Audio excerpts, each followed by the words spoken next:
30ഓളം രാജ്യങ്ങളിൽ ലക്ഷക്കണക്കിന് സംരംഭകർക്ക് മാർഗദർശിയും വഴികാട്ടിയുമായിട്ടുള്ള ഒരാൾ. ഇപ്പോൾ ഗൈഡ് ചെയ്യാൻ നമുക്ക് എളുപ്പമാണ്, പക്ഷെ അത് കൃത്യമായിട്ട് ഇന്ന ആൾക്കാർക്ക് ഇന്ന രീതിയിൽ ഇന്ന കാര്യങ്ങൾ പറഞ്ഞു കൊടുക്കണം എന്നുള്ളത് പറയാൻ ബുദ്ധിമുട്ടായിരിക്കുള്ളൂ. അങ്ങനെ ഒരു മാർഗദർശിയും വഴികാട്ടിയുമായിട്ടുള്ള ഒരാളാണ് ഗിന്നസ് റഷീദ്, അതുപോലെ ദ സൊല്യൂഷൻ മാസ്റ്റർ. അപ്പോൾ എത്രത്തോളം രാജ്യങ്ങളിൽ പോയിട്ടുണ്ട്, ഇപ്പോൾ മുപ്പാളൊന്നും പറഞ്ഞു, അത് ഏതൊക്കെ രാജ്യങ്ങളായിരുന്നു, അതുപോലെ ഇത്രത്തോളം നമ്മൾ സംസാരിച്ചപ്പോൾ അല്ലെങ്കിൽ ഇത്രത്തോളം ലക്ഷക്കണക്കിന് സംരംഭകരുമായിട്ട് സംവദിച്ചപ്പം എന്തെങ്കിലും ഒരു പോസിറ്റീവായിട്ടുള്ള നെഗറ്റീവായിട്ടുള്ള അനുഭവങ്ങൾ ഉണ്ടായിട്ടുണ്ടോ? രാജ്യങ്ങളിൽ പോയത് 30 രാജ്യങ്ങളാണ്. ഒരുപാട് എണ്ണി പറയാനുണ്ട്. യൂറോപ്യൻ രാജ്യങ്ങൾ, GCC രാജ്യങ്ങളൊക്കെ ഉണ്ട്. എന്തായാലും ആഫ്രിക്ക ഒരുപാട് സ്ഥലങ്ങളിൽ പോകും. എല്ലാ സ്ഥലങ്ങളിൽ പോകുന്ന സമയങ്ങളിലൊക്കെ ഞാൻ സംവദിക്കുന്നത് മലയാളി കമ്മ്യൂണിറ്റി, ഞാൻ പ്രവാസികളായിട്ടുള്ള മലയാളി കമ്മ്യൂണിറ്റിയോടാണ് സംവദിക്കുക. കാരണം ഞാൻ മലയാളി കമ്മ്യൂണിറ്റിനെ എംപവറിങ് ചെയ്യാൻ വേണ്ടിയിട്ടാണ് മാർഗ് കമ്മ്യൂണിറ്റി 2015 ഫോർമേഷൻ ചെയ്യുന്നത്. അതിൻ്റെ ഭാഗമായിട്ടാണ് ഈ രാജ്യങ്ങളിലൊക്കെ പോകുന്നത്.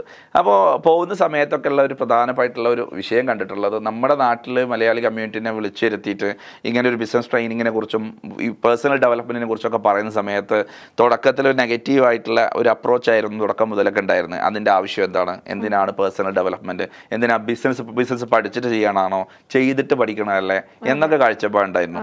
നമ്മൾ കണ്ടും കേട്ടും പഠിക്കാത്തത് കൊണ്ട് പഠിക്കാം എന്നുള്ളത് റിയാലിറ്റി തന്നെ. പക്ഷെ കൊണ്ട് പഠിക്കുന്നത് ഇപ്പോൾ ഒരു തിരക്കുള്ള റോട്ടിൽ ഒരാൾ ഡ്രൈവിംഗ് അറിയാത്ത ആളുടെ ഡ്രൈവ് ചെയ്യാൻ പോയിട്ട് പഠിക്കുക എന്ന് പറയുന്നത് പ്രാക്ടിക്കലാണോ? അല്ലല്ലോ, ഒരിക്കലും അല്ല. അതേപോലെ തന്നെ ബിസിനസ് വേൾഡ് എന്ന് പറയുന്നത് നമ്മൾ പരാജയപ്പെട്ട് കഴിഞ്ഞാൽ ഒരുപാട് ഫിനാൻഷ്യൽ ആയിട്ടുള്ള ലോസുകൾ ഉണ്ടാവും. അപ്പോൾ കൊണ്ട് പഠിക്കണം എന്ന് പറയുന്ന ആൾക്ക് അത് വളരെ എക്സ്പെൻസീവ് ആയിട്ടുള്ള ലേണിംഗ് ആയിട്ട് ഈ ഒരു രീതിയായിരുന്നു ആദ്യകാലത്ത് ഉണ്ടായിരുന്നത്. അപ്പോൾ എവിടെ നമ്മൾ അപ്രോച്ച് ചെയ്യുന്ന സമയത്തും അങ്ങനെ ഒരു ആറ്റിറ്റ്യൂഡ് കണ്ടിട്ടുണ്ടായിരുന്നു നെഗറ്റീവായിട്ട്. പക്ഷെ പതിയെ ആളുകൾക്ക് അത് റിയലൈസ് ചെയ്യാൻ തുടങ്ങി. അങ്ങനെ ആളുകൾ പഠിച്ചിട്ട് തുടങ്ങണം എന്നുള്ള ഒരു കാഴ്ചപ്പാട് വരാൻ തുടങ്ങി. ആദ്യത്തെ കാലത്ത് 2015 നമ്മൾ ആദ്യമായിട്ട് ഈ സംരംഭമായിട്ട് ഇറങ്ങുമ്പോൾ മാർഗ് കമ്മ്യൂണിറ്റിയുമായി ഇറങ്ങിയിട്ട് മലപ്പുറത്താണ് ആദ്യം ഒരു മീറ്റിംഗ് വിളിക്കുന്നത്. 22 ആൾക്കാരെ നമ്മളൊരു ഹോട്ടലിലേക്ക് വിളിച്ചിട്ടാണ് ഈ ആശയം പറയുന്നത്. ആ സമയത്ത് ഞാൻ പ്രഖ്യാപിച്ചതാണ് 100,000 ആൾക്കാരുടെ ലൈഫ് ട്രാൻസ്ഫോർമേഷൻ ചെയ്യാൻ വേണ്ടിയിട്ട് ഞാൻ പ്രതിജ്ഞ എടുക്കുകയാണ്. ഇവിടുന്ന് അങ്ങോട്ട് മലയാളി കമ്മ്യൂണിറ്റിയിൽ 100,000 ആൾക്കാരെ ലൈഫ് ഞാൻ ട്രാൻസ്ഫോർമേഷൻ ചെയ്യുമെന്ന ഒരു തീരുമാനത്തിലാണ് ആദ്യത്തെ ക്ലാസ്. 22 പേരാണ് അതിൽ പങ്കെടുത്തത്. അവരോട് ഞാൻ ഈ ആശയം പറഞ്ഞു. അതോടൊപ്പം തന്നെ അവരോട് പറഞ്ഞൊരു കാര്യം എന്ന് പറയുന്നത്, നമ്മൾ പേഴ്സണൽ ഡെവലപ്മെന്റ് ആവട്ടെ, പ്രൊഫഷണൽ ഡെവലപ്മെന്റ് ആവട്ടെ, ഇതിലൊക്കെ നമ്മൾ കാര്യമായിട്ട് പഠിക്കുവാണെങ്കിൽ കുറഞ്ഞ സമയം കൊണ്ട് ഒരുപാട് നേട്ടങ്ങൾ നേടാൻ പറ്റും. അല്ലെങ്കിൽ ഒരു മനുഷ്യന് 50-60 വയസ്സ്, ഫോർ എക്സാമ്പിൾ പറയുകയാണെങ്കിൽ നമ്മൾ 20 വയസ്സ് വരെ എഡ്യൂക്കേഷൻ ആണ് നമ്മളത്. 20-ന്റെയും 30-ന്റെ ഇടയിൽ നമ്മൾ പലതും ചെയ്ത് ഫെയിലിയർ ആവുന്ന സിറ്റുവേഷൻ ഉണ്ടാവുക. ആഫ്റ്റർ 30 ആണ് എന്തെങ്കിലും ജീവിതത്തിന് എന്തെങ്കിലുമൊക്കെ ഡെവലപ്പ് ചെയ്യാൻ വേണ്ടി ശ്രമിക്കുന്നത്. 40 ആകുമ്പോഴേക്കും ഒരു ഏജിൻ്റെ ഒരാളുടെ മിഡിൽ ക്രൈസിസിലേക്ക് വന്നിട്ടുണ്ടാവും. അതിന് ശേഷം പിന്നെ പല ബാധ്യതകളായിരിക്കും, പിന്നെ വലിയ റിസ്ക് ഒന്നും എടുക്കില്ല. അപ്പോൾ ഒരു ബിറ്റ്വീൻ 20-30 ഇടയിൽ കൃത്യമായ ഡയറക്ഷൻ കിട്ടുവാണെങ്കിൽ അയാൾക്ക് വലിയ കാര്യങ്ങൾ ക്രിയേറ്റ് ചെയ്യുവാനും ആഫ്റ്റർ 30 അയാളുടെ ഏജിൻ്റെ 30 ആകുമ്പോഴേക്ക് അയാൾക്ക് ഒരു വലിയൊരു കമ്പനി ബിൽഡ് ചെയ്യാനും വലിയൊരു സക്സസ് ക്രിയേറ്റ് ചെയ്യാനൊക്കെ സാധിക്കുമെന്നുള്ളതാണ്. അപ്പോൾ ഈ ഡയറക്ഷൻ കിട്ടുന്ന സമയത്ത് നമ്മുടെ ലൈഫിൽ ഒരുപാട് മിസ്റ്റേക്ക് ഒഴിവാക്കാൻ പറ്റും. സിമ്പിളായിട്ട് പറയുവാണെങ്കിൽ 60 വയസ്സ് വരെ ജീവിച്ച മിസ്റ്റേക്ക് ചെയ്യുന്നില്ലേറെ നല്ലത് 60 വയസ്സ് വരെ ജീവിച്ച ഒരാളിൽ നിന്ന് എക്സ്പീരിയൻസ് മനസ്സിലാക്കി അയാൾ ചെയ്ത മിസ്റ്റേക്ക് എന്താണെന്നുള്ളത് മനസ്സിലാക്കി ആ ഒരു മണിക്കൂർ കൊണ്ട് അത് ക്യാപ്ചർ ചെയ്യുന്നതാണ്. അപ്പോൾ ഒരു മെൻറ്റർ എടുത്ത്, ഒരു ട്രെയിനർ എടുത്ത് ഒരു ക്ലാസ്സിൽ വന്നിരിക്കുന്ന സമയത്ത് ലൈഫിൽ നമ്മൾ ഒരുപാട് മിസ്റ്റേക്ക് ചെയ്തെന്ന് പഠിക്കുന്നത് ഒഴിവാക്കിയിട്ട് നമുക്ക് എന്താണോ ജീവിതത്തിൽ വേണ്ടത് എന്നുള്ളത് കൃത്യമായി മുൻകൂട്ടി അറിയാൻ കഴിയുമെന്നുള്ളതാണ്. പിന്നെ അതോടൊപ്പം തന്നെ ഒരു ട്രെയിനർ മെൻറ്റർ ഒരാളുടെ അൺനോൺ ആയിട്ടുള്ള ഏരിയയെ ഓപ്പൺ ചെയ്ത് കൊടുക്കും. നമുക്ക് നമ്മളെക്കുറിച്ച് അറിയുന്ന കുറേ കാര്യങ്ങളുണ്ട്, പക്ഷെ നമുക്ക് അറിയാത്ത ഒരുപാട് കാര്യങ്ങളുണ്ട്. അത് വേറൊരാൾ പറയുമ്പോഴാണ് നമുക്ക് മനസ്സിലാക്കാൻ പറ്റുക. അപ്പോൾ ലോകത്ത് നമ്മൾ എല്ലാ കാര്യങ്ങളിലും മെൻറ്റർഷിപ്പ് എടുക്കുന്ന ആൾക്കാരാണ്. ഫോർ എക്സാമ്പിൾ ഇപ്പോൾ ഒരു വാഹനം മേടിക്കാൻ പോവുകയാണെങ്കിൽ, ഒരു ജോലിക്ക് വേണ്ടിയിട്ടാണെങ്കിൽ, അതിലൊരു വീട് കയറ്റുവാണെങ്കിൽ, എന്തൊരു രോഗം ഉണ്ടാവും, എല്ലാത്തിനും നമ്മളൊരു കൺസൾട്ടിങ് ചെയ്യാറുണ്ട്. പക്ഷെ ലൈഫിനെ കുറിച്ച്, എൻ്റെ ഡെവലപ്മെൻറ്റിനെ കുറിച്ച് എനിക്കെന്തെങ്കിലും കുഴപ്പമുണ്ടോ, അതല്ലെങ്കിൽ എൻ്റെ ബിസിനസ്സിന് കുഴപ്പമുണ്ടോ, അതിലെന്തെങ്കിലും പ്രശ്നങ്ങളുണ്ടോ എന്ന് അനലൈസ് ചെയ്യാനോ ചോദിക്കുവാനോ നമുക്ക് മടിയാണ്. ഏറ്റവും കൂടുതൽ നമ്മൾ ഇൻവെസ്റ്റ് ചെയ്യേണ്ടത് നമ്മളിലാണ് എന്നുള്ളതാണ്. അപ്പോൾ ഇങ്ങനത്തെ ട്രെയിനിങ് പ്രോഗ്രാമിലൊക്കെ ചെന്ന സമയത്ത് ആദ്യം നേരിട്ട പ്രശ്നങ്ങളാണ് ഇതൊക്കെ.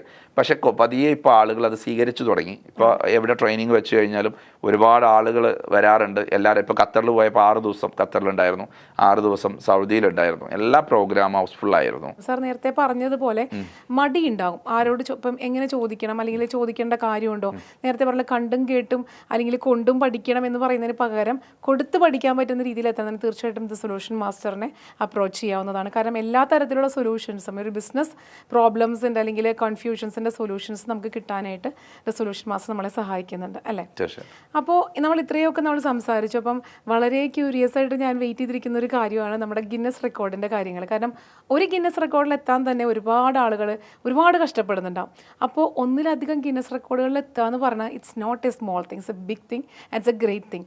സോ ഏതൊക്കെയാണ് ആ ഗിന്നസ് റെക്കോർഡുകൾ, എന്തിനൊക്കെയാണ് അത് ലഭിച്ചത്? ഗിന്നസ് റെക്കോർഡിലേക്ക് എത്തുന്നതിന് മുന്നേ ആയിട്ട് എനിക്ക് പറയാനുള്ള ഒരു കാര്യം എന്ന് പറയുന്നത് ഗിന്നസ് എന്തുകൊണ്ട് നേടി എന്നുള്ളതാണ്. ഞാൻ പറഞ്ഞല്ലോ, എൻ്റെ ചെറുപ്പത്തിൽ എൻ്റെ ഒരു പ്രഭാഷണം സ്റ്റക്കായി നിന്ന ആ ഒരു 7 വയസ്സിൽ ഞാൻ കയറിയ പീഠത്തിൽ കയറി എൻ്റെ മദറിൻ്റെ ഏറ്റവും വലിയൊരു ആഗ്രഹമായിരുന്നു ഞാൻ പ്രഭാഷണ കലയിൽ വലിയ ആളാവണം എന്നുള്ളത്. എൻ്റെ ഉള്ളിൽ അതിൻ്റെ പാഷനും അതിൻ്റെ ടാലൻറ്റും ഉണ്ട്, ഇൻബോൺ ടാലൻറ്റും ഉണ്ടായിരുന്നു എന്നുള്ളത് പിന്നെ റിയലൈസ് ചെയ്തൊരു കാര്യമാണ്.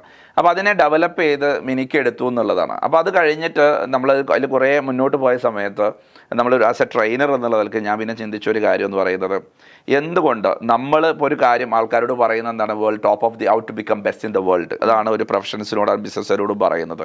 അപ്പോൾ എൻ്റെ ഒരു മേഖലയിൽ ആസ് എ ട്രെയിനർ എന്നുള്ള കൺസൾട്ടൻ്റ് എന്നുള്ളതിലേക്ക് എൻ്റെ ഇതിൽ എന്താണ് ടോപ്പ് ഓഫ് ദി വേൾഡ്, അത് സെർച്ച് ചെയ്ത സമയത്താണ് കണ്ടെത്താൻ പറ്റിയത്. ലോകത്തെ ഏറ്റവും കൂടുതൽ സമയം കണ്ടിന്യൂസ് ആയിട്ട് മെക്സിക്കോയിലുള്ള ഒരാളാണ് സംസാരിച്ചിട്ടുള്ളത്. അപ്പോൾ അതിൻ്റെ ഡാറ്റയെല്ലാം പരിശോധിച്ച് അതൊരു 10 വർഷം മുന്നെയാണ് പരിശോധിച്ചത്. അപ്പോൾ പരിശോധിച്ചപ്പോഴാണ് അങ്ങനെ ഒരു ആശയത്തിലേക്ക് ഞാൻ വന്നത്. ആ ഒരു ഇൻഡസ്ട്രിയിൽ നിന്ന് ഒരു തീരുമാനം എടുത്തു, ഞാൻ ഈ റെക്കോർഡ് ബ്രേക്ക് ചെയ്യുമെന്നുള്ളത്. അപ്പോൾ എനിക്ക് റെക്കോർഡ് ബ്രേക്ക് ചെയ്യാൻ വേണ്ടത് 73 മണിക്കൂർ കണ്ടിന്യൂസ് ആയിട്ട് സ്റ്റേജിൽ നിന്ന് സംസാരിക്കുക എന്നുള്ളതാണ്. Without food, without sleep, day and night continue സംസാരിക്കുക എന്നുള്ളതാണ്. ഒന്നും കഴിച്ചിട്ടില്ല, വെള്ളം മാത്രമേ കുടിച്ചിട്ടുള്ളൂ ആ 4 ഡേയും 3 നൈറ്റിലും.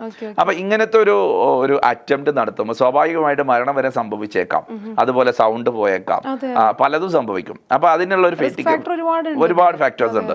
അതിലെ ഏറ്റവും വലിയ ക്രിട്ടിക്കാലിറ്റി എന്ന് പറയുന്നത് 73 മണിക്കൂർ പറയാനുള്ളതും ബൈഹാർട്ടായത്. കാരണം അതിന്റെ ഗിന്നസിന്റെ ഒരു വലിയൊരു ക്രൈറ്റീരിയ ആണത്.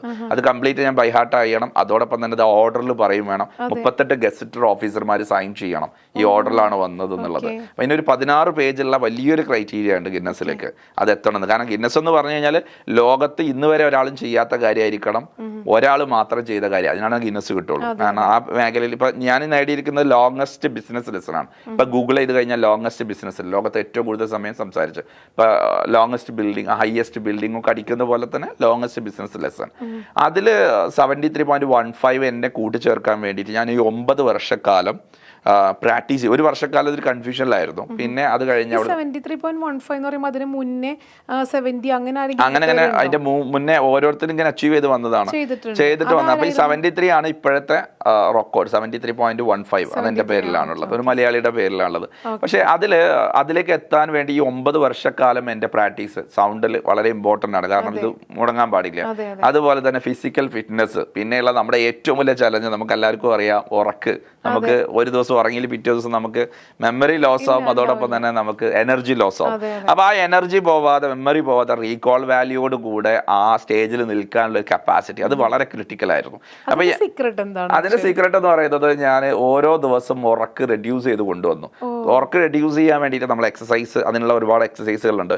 ഫുഡ് ഹാബിറ്റ്സ് കംപ്ലീറ്റ് മാറ്റി. നമ്മൾ കഴിക്കുന്ന ഒരു ഫുഡും കഴിച്ചിട്ടില്ല, അതിന് സ്പെഷ്യൽ ആയിട്ടുള്ള ഫുഡ്, അതിന് വേണ്ടിയുള്ള ട്രെയിനേഴ്സ് ഉണ്ട്, മെന്റേഴ്സ് ഉണ്ടായിരുന്നു, അതിന് ന്യൂട്രീഷ്യൻസ് ഉണ്ടായിരുന്നു, ഡോക്ടേഴ്സ് ഉണ്ടായിരുന്നു, ഫിസിഷ്യൻസ് ഉണ്ടായിരുന്നു. അങ്ങനെ ഒരു 5ഓളം ആളുകൾ എന്നെ ട്രെയിൻ ചെയ്തിട്ടുണ്ട് അതിന് വേണ്ടിയിട്ട്. അങ്ങനെ എൻ്റെ ബോഡി, എൻ്റെ ശരീരം ഉറങ്ങാതെ എനർജറ്റിക് ആയിട്ട് നിൽക്കാൻ പറ്റുന്ന രീതിയിലേക്ക് ഒക്ടോബർ 17, 2021 ഞാൻ എൻ്റെ ബോഡീനെ അങ്ങനെ ട്രാൻസ്ഫോർമേഷൻ ചെയ്തു എന്നുള്ളതാണ്. അത് ഉറങ്ങാത്തൊരു വ്യക്തിയായിട്ട് എനിക്ക് എത്ര ദിവസം വേണമെങ്കിലും സംസാരിക്കാൻ പറ്റും എനർജറ്റിക്. അങ്ങനെ ആക്കിയതിന് ശേഷമാണ് ഞാൻ അറ്റംപ്റ്റ് നടത്തുന്നത്. ലീഡ് കോളേജ് പാലക്കാട് വെച്ചിട്ടാണ് അറ്റംപ്റ്റ് നടത്തിയത്. അറ്റംപ്റ്റ് നടത്തി വളരെ സക്സസ്ഫുൾ ആയി. ആദ്യത്തെ അറ്റംപ്റ്റിൽ കുറെ മോക്ക് ഡ്രില്ലൊക്കെ ചെയ്തിട്ടുണ്ടായിരുന്നു. അത് കഴിഞ്ഞ് അറ്റംപ്റ്റ് നടത്തി വളരെ സക്സസ്ഫുൾ ആയിട്ട് വിജയിച്ചു.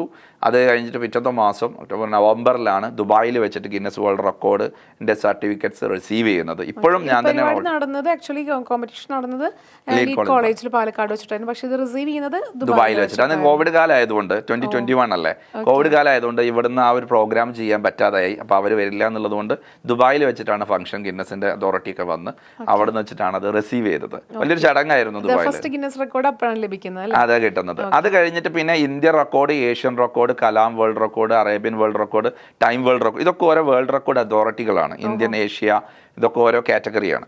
പിന്നെ ആൾറെഡി ഗിന്നസ് വേൾഡ് റെക്കോർഡ് നേടിയത് കൊണ്ട് തന്നെ ഇതിൻ്റെ അതോറിറ്റിക്കൊക്കെ ഇതിൻ്റെ ഡോക്യുമെൻ്റ് അയച്ചു കൊടുക്കുകയും ആ റെക്കോർഡ് അതോറിറ്റിയിലൊക്കെ സർട്ടിഫിക്കറ്റ്, അപ്പോൾ അങ്ങനെയുള്ള റെക്കോർഡുകളൊക്കെ നമുക്ക് അതിൻ്റെ അംഗീകാരങ്ങളെല്ലാം ലഭിച്ചു എന്നുള്ളത്. പക്ഷേ ഗിന്നസ് കിട്ടിക്കഴിഞ്ഞാൽ പിന്നെ അതിൻ്റെ താഴെ വരുള്ളൂ എല്ലാം. ലോകത്തിലെ ഏറ്റവും വലിയ റെക്കോർഡ് അതോറിറ്റി എന്ന് പറയുന്നതാണ്. ഇത് എന്തുകൊണ്ട് നേടിയെന്ന് വെച്ച് കഴിഞ്ഞാൽ, നമ്മൾ ആളുകളോട് പറയുന്നത് എന്താണ്, നിങ്ങളുടെ ലൈഫിൽ യു ക്യാൻ ബെസ്റ്റ് ആവാൻ പറ്റും, അല്ലെങ്കിൽ ടോപ്പ് ഓഫ് ദി വേൾഡിൽ എത്താൻ പറ്റും. അത് ആദ്യം നമ്മൾ കാണിച്ചു കൊടുക്കണമല്ലോ. അപ്പൊ എനിക്ക് നമ്മളൊരു കാര്യം ആഗ്രഹിച്ചു കഴിഞ്ഞാൽ, വിശ്വസിച്ച് കഴിഞ്ഞാൽ, ആ കാര്യം നേടാൻ വേണ്ടി നിരന്തരമായി പരിശ്രമിക്കുവാണെങ്കിൽ വൺ ഡേ നമുക്കത് അച്ചീവ് ചെയ്യാൻ പറ്റും. അപ്പൊ ഇത് വളരെ ലോജിക്കലായിട്ടും സ്ട്രാറ്റജിക്കലായിട്ടും ഒക്കെ ക്ലാസ്സിലൊക്കെ വളരെ ക്ലിയർ എടുത്തുകൊണ്ട് കാര്യമില്ല. എൻ്റെ ലൈഫ് കൊണ്ട് ഞാൻ കാണിച്ചു കൊടുക്കേണ്ട ഒരു കാര്യമാണ്. അപ്പൊ അതുകൊണ്ട് അത് കാണിച്ചു കൊടുക്കുക എന്നുള്ള നിലക്ക് തന്നെയാണ് ഞാനത് ചെയ്തത്. അത് ഒരുപാട് ആൾക്കാർ ഇൻസ്പയർ ചെയ്തിട്ടുണ്ട്. നമ്മൾ പോകുന്നതും സംസാരിക്കുന്നിടത്തൊക്കെ ഗിന്നസ് ഋഷി എന്ന് പറയുമ്പോൾ ഈ ഗിന്നസ് ഒരുപാട് ആൾക്കാർ ഇൻസ്പയർ ചെയ്യുന്നുണ്ട്. അതുകൊണ്ട് തന്നെ എനിക്ക് അത് വലിയൊരു ഒരു സന്തോഷമുള്ള ഒരു കാര്യമാണ്. കാരണം നമ്മുടെ ഒരു അച്ചീവ്മെന്റിൽ വേറെ കുറെ ആളുകൾക്ക് ഇൻസ്പിറേഷൻ കിട്ടിയെന്ന്. കാരണം അവർക്കും പ്രചോദനമാണ് വലിയ കാര്യങ്ങൾ ചെയ്യാൻ. കാരണം ഞാൻ സാധാരണ കുടുംബത്തിൽ, സാധാരണ പല ആൾക്കാരും ചിന്തിക്കുന്ന ഒരു കാര്യം, ഞാൻ പാവപ്പെട്ട കുടുംബത്തിൽ ജനിച്ചാണ്, ഞാൻ വില്ലേജിൽ വളർന്നവനാണ്. ഇത് രണ്ടും ഒരിക്കലും ഒരു എക്സ്ക്യൂസ് അല്ല. ഇതൊരു എക്സ്ക്യൂസ് ആയിട്ട് ആൾക്കാർ എടുക്കാറുണ്ട്. കാരണം നമ്മൾ എവിടെ ജനിച്ചു, നമ്മൾ ആരുടെ മകനാണ്, നമ്മൾ ജനിച്ചത് പാവപ്പെട്ടവരാണ്, അതൊന്നും ഒരു കാരണമല്ലല്ലോ. നമുക്ക് നമ്മളെ അടുത്ത ലെവലിലേക്ക് എത്തിക്കുവാൻ നമ്മുടെ ഉള്ളിൽ ആഗ്രഹവും ആഗ്രഹത്തിലുള്ള വിശ്വാസവും അതിന് ഹാർഡ് വർക്ക് ചെയ്യാനുള്ള മനസ്സും ഉണ്ടെങ്കിൽ, അത് ചെയ്യാൻ പറ്റുമെങ്കിൽ 100% വൺ ഡേ മുന്നോട്ട് പോകും.